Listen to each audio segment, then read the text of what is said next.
시술은 누구나 할 수 있겠지만 무엇보다 중요한 것은 부작용이 없고 안전해야 되고 그 환자에게 콜라겐이 계속 축적되는 좋은 시술이 되어야 되는데 과도한 치료에 의해서 피부가 손상이 있거나 다음번에는 그런 시술들이 오히려 피부에 해가 될 수 있다면 그러면 우리가 피해야 될 거라고 생각합니다. 무엇보다 중요한 것은 그 환자의 안전이고 피부니까요.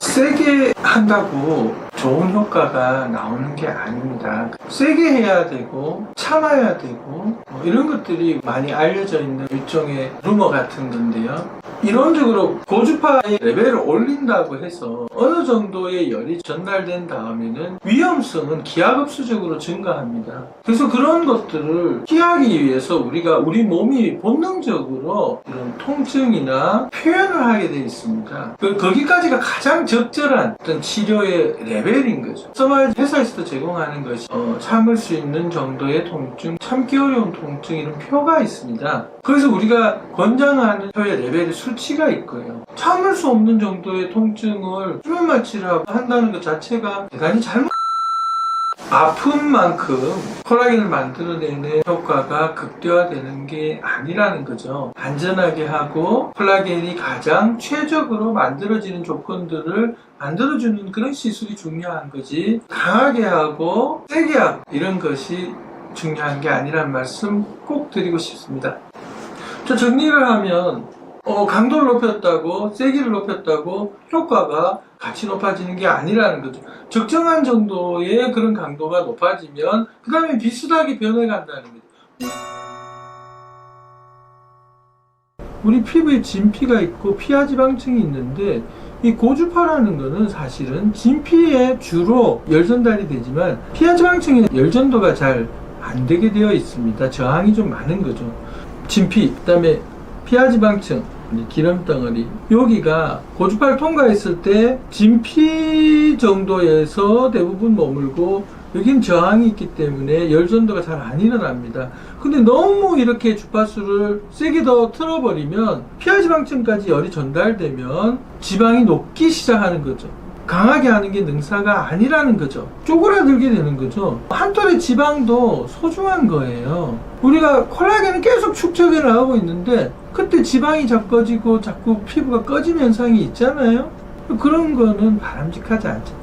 우리가 세월이 지나도 변하지 않고 자연스럽게 젊음을 유지하고 좀 천천히 가고 그런 치료를 하려고 서마지가 도입된 거지 이번 한 번으로 강하게 치료를 해서 결과를 나타내고자 하는 건 잘못된 겁니다.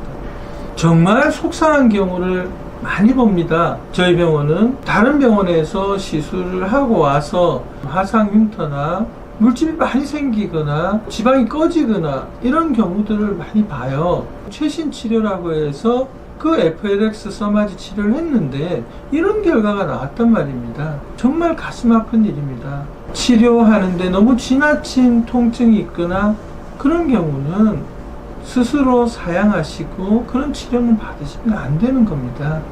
이제 부작용이 생길 수 있는 그 유형 중에서 대표적인 것이 이제 화상과 오래가는 그 부종 그리고 홍반 붉어지는 거죠. 이런 세 가지 정도가 있었는데요. 그만큼 시술할 때 조심해서 해야 되고 너무 과한 열이 가해지지 않도록 하는 것이 대단히 중요한 거죠. 수면 마취에 대해서 말씀드릴게요. 꼭 이 시술할 때는 통증에 대한 그 피드백을 환자와 보면서 치료를 하게 되어 있습니다. 그건 너무 당연한 이야기겠죠. 왜냐하면 고주파를 흘려보낼 때마다 환자의 반응을 보면서 그걸 조절을 해야 되기 때문에 그렇습니다. 수면 마취는 통증을 못 느끼는 게 아닙니다. 기억을 못 하는 거죠. 수면 마취하고 시술을 해도 환자는 움직이고 아픈 걸 아프다고 느낍니다. 정교하게 치료를 하는 시술들은 수면 마취를 하면 상당히 많이 재워야 됩니다. 진정 마취를 심하게 해야 되는 거죠. 이런 미용 치료를 하는데 수면 마취를 하는 것은 맞지 않는 겁니다. 다른 이야기 할 때도 말씀을 드렸지만 치료를 할 때 환자의 반응을 보면서 하는 것이 이 서마지 치료의 기본입니다.